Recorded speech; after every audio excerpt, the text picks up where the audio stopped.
ప్రేక్షకులందరూ నమస్కారం. ఈరోజు మన స్టూడియోలో ప్రముఖ ఆధ్యాత్మికవేత్త, జ్యోతిష్య వాస్తు పండితులు, లలితాదేవి ఉపాసకులు నానాజీ పట్నాయక్ గారు ఉన్నారు. గురుగారితో మాట్లాడేద్దాం. నమస్కారం గురుగారు. శ్రీమాత్రే నమః. గురుగారు, మనకి జూలై 6వ తారీఖున తొలి ఏకాదశి వస్తుంది. ఏంటి ఈరోజు విశిష్టత?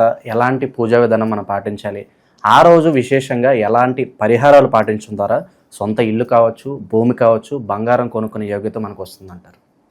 ఒకటేనండి, ఫస్ట్ ఆఫ్ ఆల్ అన్నిటికంటే ముఖ్యమైనటువంటిది ఆరోగ్యం.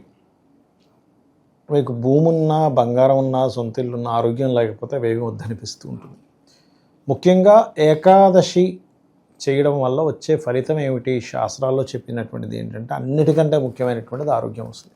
అయితే భూమి గృహం రావడానికి ఏంటో కూడా చెప్తాను నేను మీకు.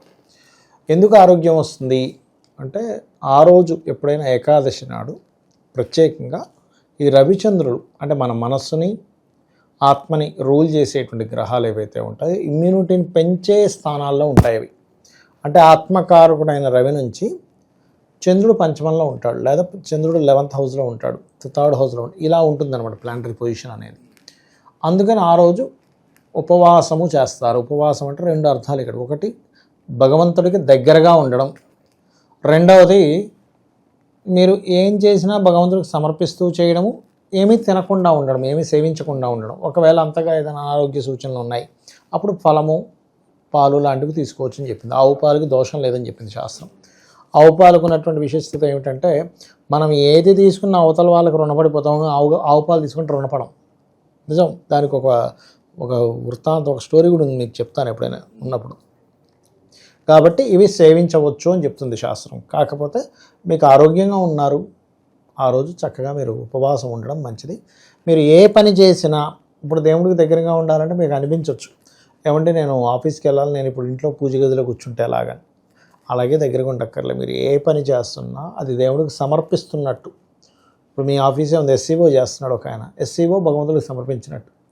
ఒక వీడియో చేస్తున్నాడు, లేకపోతే ఒక యాంకరింగ్ చేస్తున్నారు, అలా చేసుకోవచ్చు.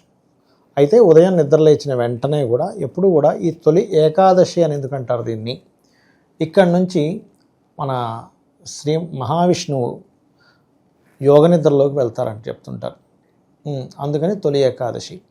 ఈ తొలి ఏకాదశి నాడు ఎవరైతే ఆ యొక్క విధి విధానం చేస్తారో వారికి ముఖ్యంగా ఆరోగ్యంతో పాటు ధనప్రాప్తి కూడా కలుగుతుంది. కొన్ని ఆలయాల్లో ఉత్తర ద్వారాలు కూడా తెలుస్తారు తొలి ఏకాదశి రోజు. కొన్ని ఆలయాల్లో తెరిచి ఉత్తర ద్వారం ద్వారా దర్శనం చేసుకొని వస్తారు. ఉత్తర ద్వారం ద్వారా దర్శనం చేసుకొని రావడం వల్ల కలిగే ఫలితం ఏమిటంటే కుబేరుడు అనుగ్రహం కలుగుతుంది. కుబేరుడు అనుగ్రహం కలిగితే ఉంది, ఇంకా ధనమే కదా. ధనం వచ్చినప్పుడు మీరు అన్నట్టుగా చక్కగా గృహము, బంగారము, వెండి ఏమైనా కొనుక్కోవచ్చు. ఓకే, అది.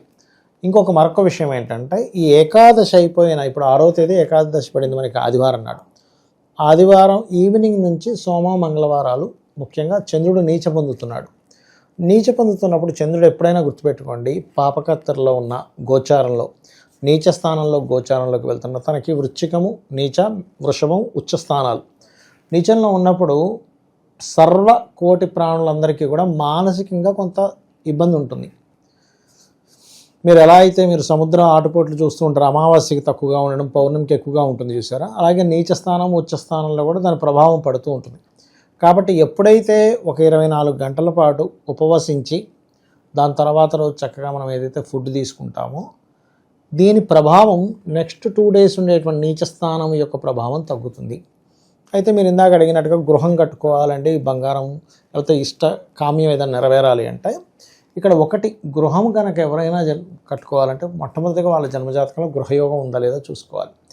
గృహయోగం ఉంటుంది కానీ వాళ్ళ పేరు మీద తీసుకోకూడదు అని ఉంటుంది ఒక్కోసారి. అలాంటప్పుడు చేయవలసింది ఏమిటి అంటే, వాళ్ళ జీవిత భాగస్వామి పేరు మీద, వాళ్ళ పిల్లల పేర్ల మీద తీసుకోవాలి.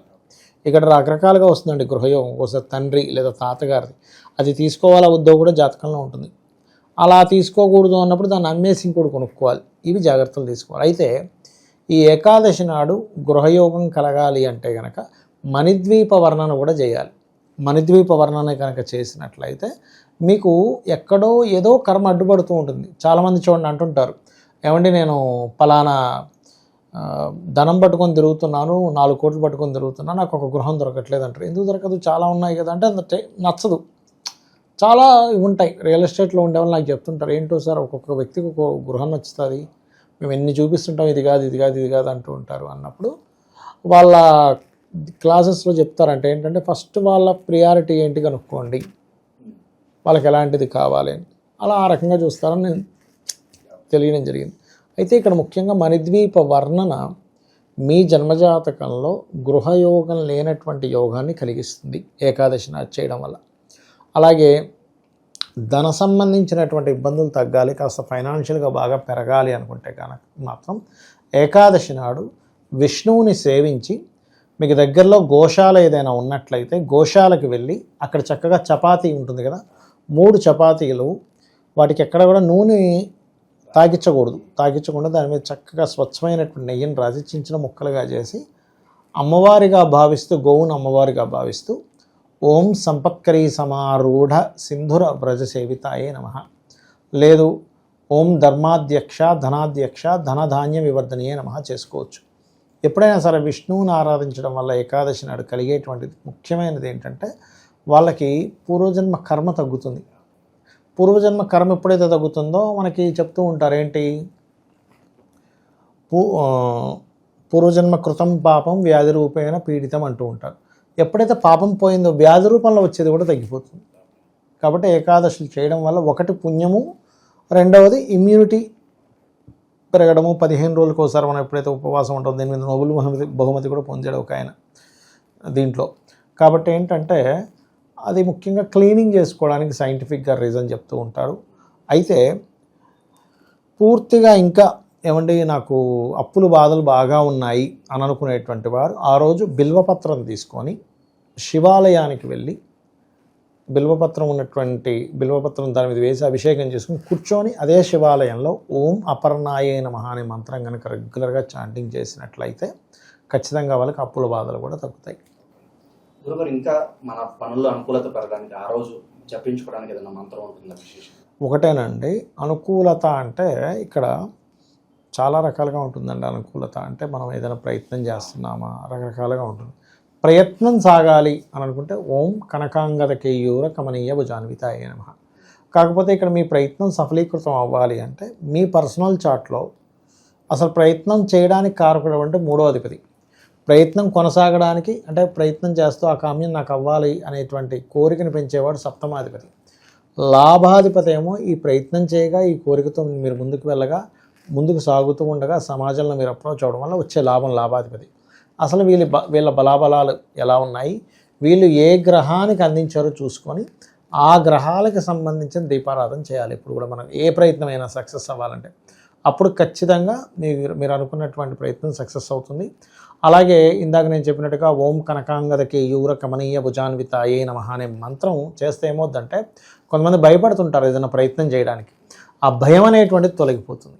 తొలి ఏకాదశి గురించి మాకు ఎన్నో మంచి విశేషాలు తెలియజేశారు గురుగారు. ధన్యవాదాలు. శ్రీమాత్రే నమః.